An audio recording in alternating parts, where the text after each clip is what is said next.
One of our charter members of the first Innovation Women Speaker Marketing Club, Diane Darling.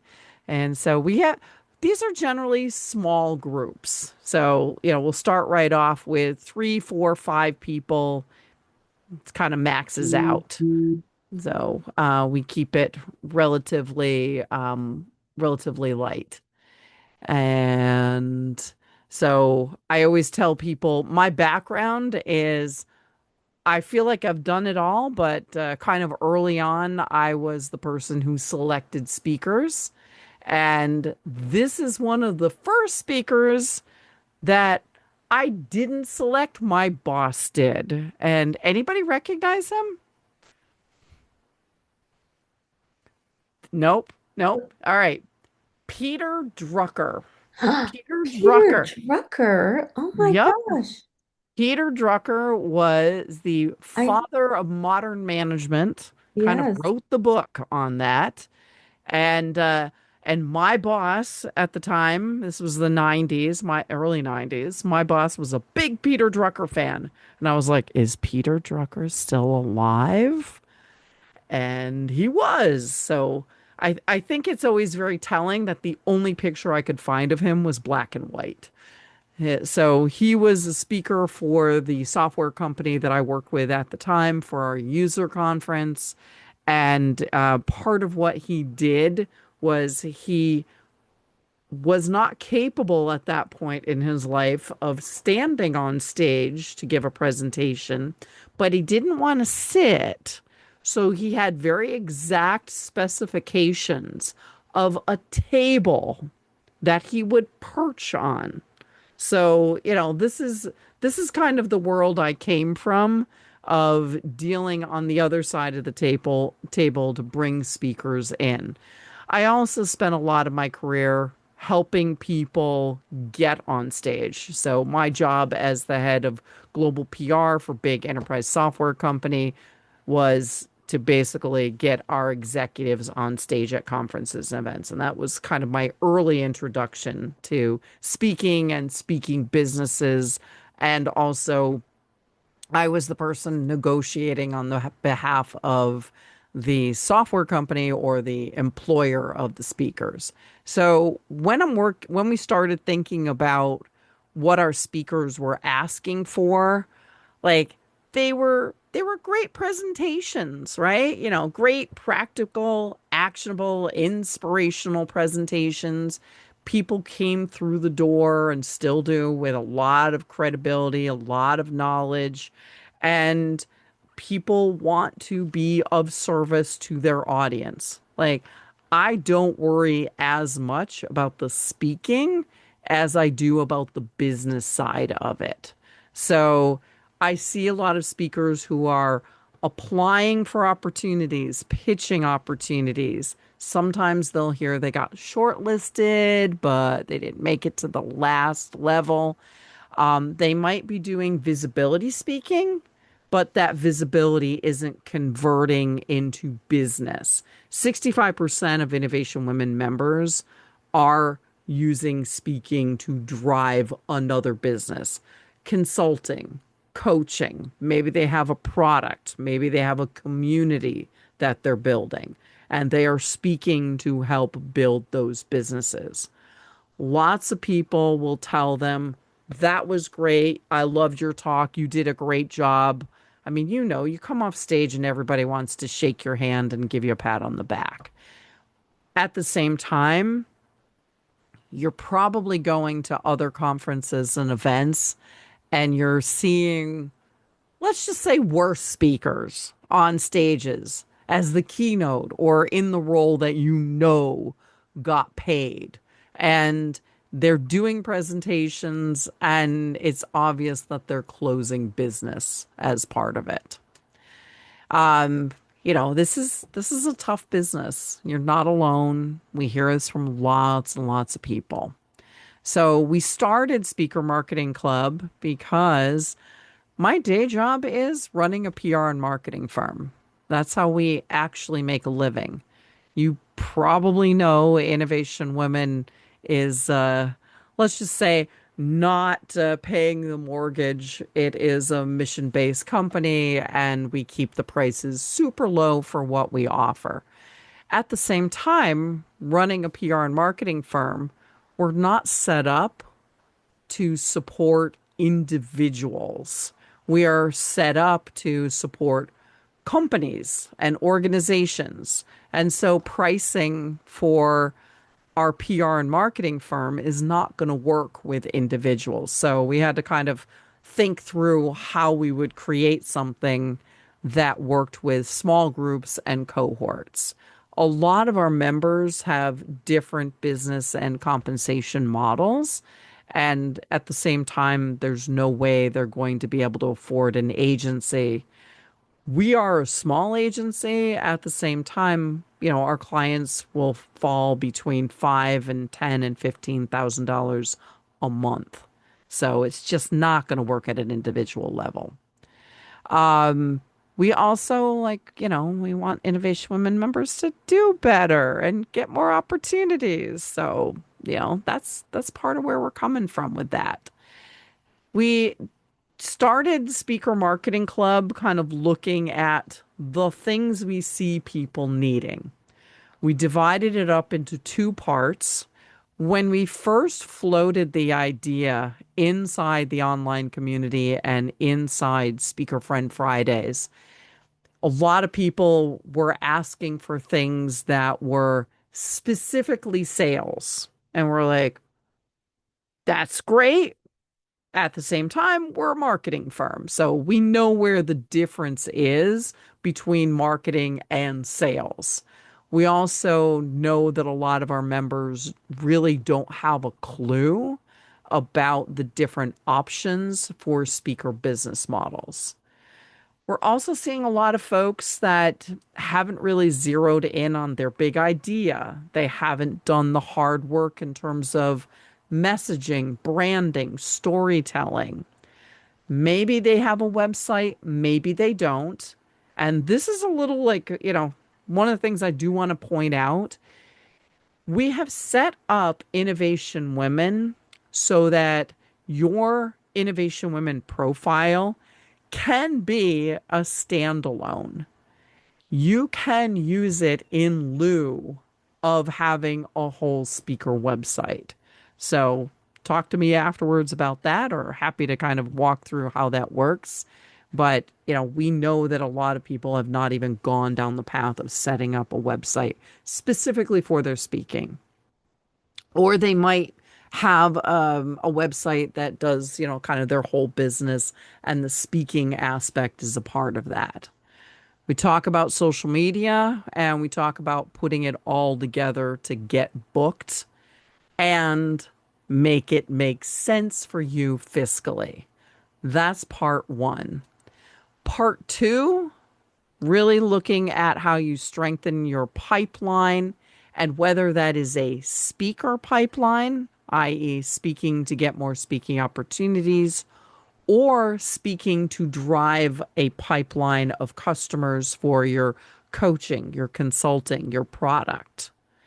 So we kind of cover both the speaker who speaks to create a speaking business and the speaker who uses speaking to drive another business.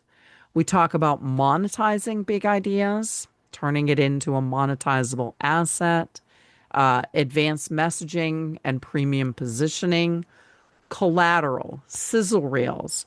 I'm shocked at how many people haven't really thought through what goes into a sizzle reel. Like, they know they need video, but they kind of haven't thought through how to storyboard that, how to get the footage for it, how to actually position that sizzle reel so that it helps them close business. One thing about sizzle reels is that they are the thing that an event manager looks at to disqualify you. And I'm like, let that sink in. They will look at that and it's an excuse to say no.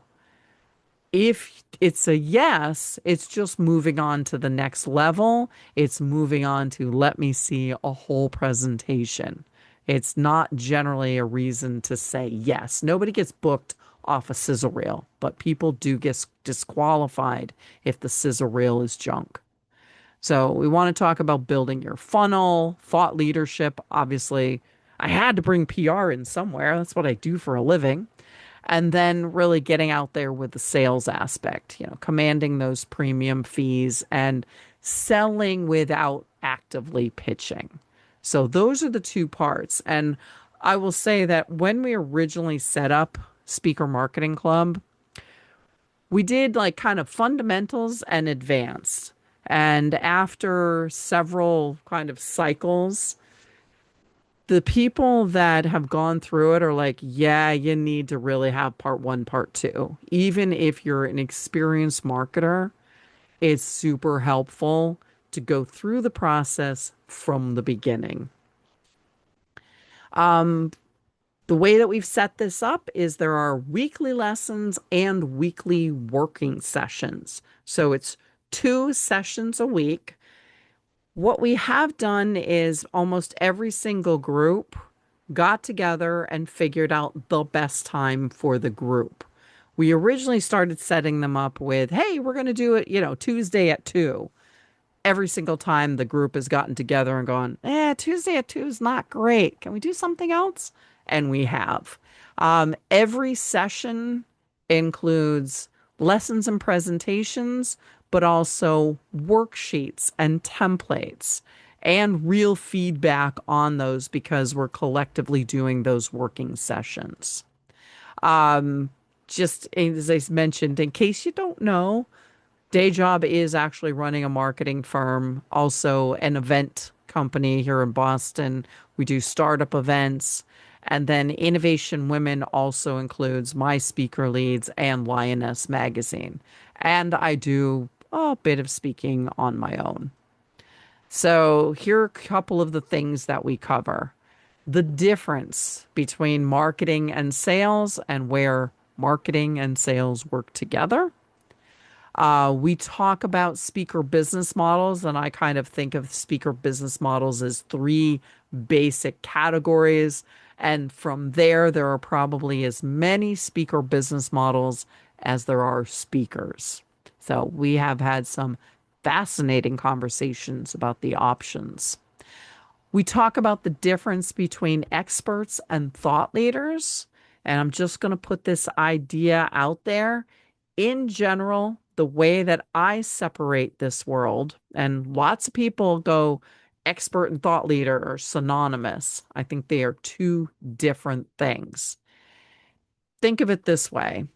If we are at a email marketing conference, I could be the keynote speaker and my thesis, what I talk about from the keynote stage is email marketing is dead. It is all about community. And people are like, okay, interesting idea, different way of looking at the world. That's what thought leaders offer. Meanwhile, I could be doing a breakout session. And in that breakout session, I am talking about how to write better subject lines that increase open rates. That is a how to. That positions me as an expert. Who gets hired? Bobby the expert, not necessarily Bobby the thought leader. Because Bobby the thought leader is almost like a bridge too far for most people. Most people. They are going to go for the person that just demonstrated they know how to do something, not the big thinking. We talk a lot about what speaker business model fits and fits you. These are just some of the questions to ask yourself. And these are some of the from some of the worksheets that we offer as part of the Speaker Marketing Club and part of the discussions that we have. Marketing, basics of marketing, that whole customer experience, how we drive people through learning about you, getting interested in you, converting, like you can be up on that stage talking to people, you've got their interest, they are aware of you, but if you haven't converted them and captured them, you have no way to continue marketing to them. And marketing doesn't stop when you've converted them. You need to have them have a good experience. That's in the welcome. And then you need to retain them and have some kind of relationship where they will go on to help you bring in more customers, be a referral partner. We talk about the different uses for messaging. We talk about signature talks, sales language, PR and thought leadership. And we also have some nice little formulas, templates that people work with. Um, People love this slide. And by the way, kudos to my team who came up with it, talking about the monetization. So this is in monetizing your big idea in the second part.